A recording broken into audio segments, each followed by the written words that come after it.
Saat ini kita akan membahas sebuah buku yang berjudul Hati-hati Hatimu.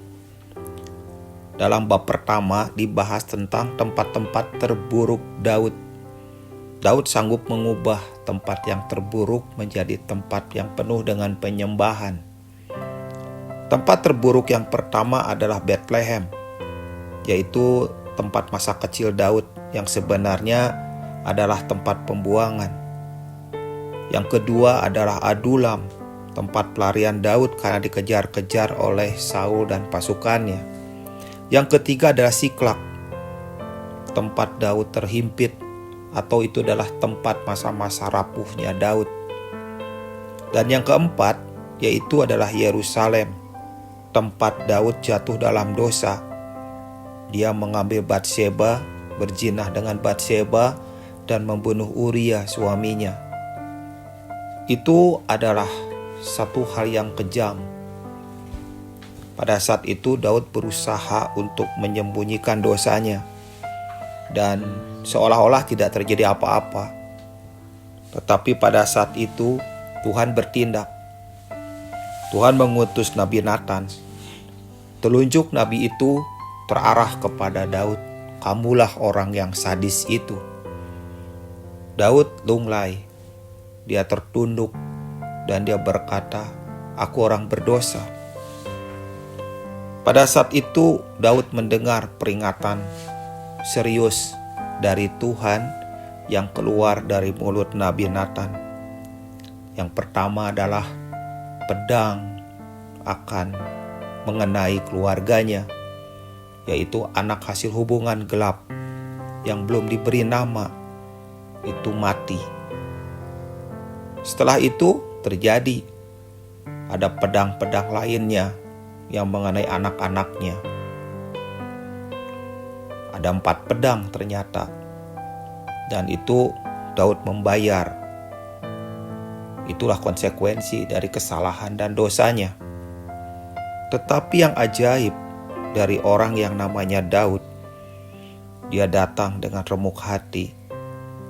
Dia datang kepada Tuhan, mengaku, dan dia memohon anugerah Tuhan, memohon belas kasihan Tuhan. Dan dia berkata satu kalimat yang begitu bagus sekali. "Jangan kau ambil rohmu dalamku." Dia tidak berkata jangan kau ambil kerajaanku, atau dia berkata jangan kau ambil mahkotaku. Dia tidak berkata seperti itu. Dia berkata jangan kau ambil rohmu di dalamku. Kenapa Daud berkata begitu? Karena dia melihat dengan mata kepalanya sendiri bagaimana roh Tuhan yang meninggalkan Saul. Dan itu adalah sebuah penderitaan yang mengerikan. Dia nggak tahan kalau seandainya roh Tuhan meninggalkan dia. Makanya dia datang dengan remuk hati, dia datang dengan hati yang hancur, dan dia bawa korban hati yang hancur kepada Tuhan. Dan dia menulis bahwa hati yang hancur tidak kau pandang hina. Langkah-langkah itulah langkah-langkah pertobatan Daud. Langkah-langkah yang Tuhan suka. Langkah-langkah di mana Daud datang dan membangun mezbah ke hadapan Tuhan dan memohon belas kasihan Tuhan.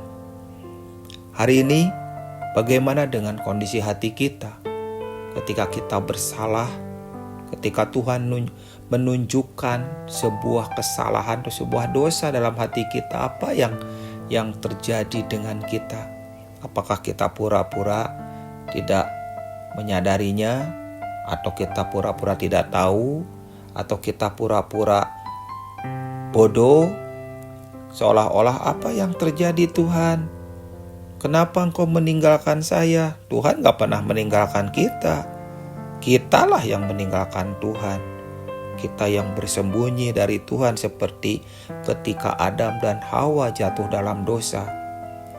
Tapi Tuhan dalam anugerahnya memanggil. Sama seperti Tuhan memanggil Adam dan Hawa, Tuhan juga memanggil kita. Nah, di sini ketika Tuhan memanggil kita, Apakah kita keluar dari semak-semak dan berkata, "Ini aku Tuhan, aku telah berdosa, aku telah melakukan kesalahan dan aku mohon anugerah Tuhan." Tuhanlah yang baik, Tuhan yang penuh kemurahan, Tuhan yang penuh dengan belas kasihan. Dia tidak pandang kesalahan kita dalam Kristus, tapi Tuhan mau kita mengaku bersalah untuk menunjukkan bahwa hal itu adalah kesalahan, itu adalah kebodohan, itu adalah sebuah hal yang harus menjadi perhatian kita. Nah, itu yang Tuhan mau.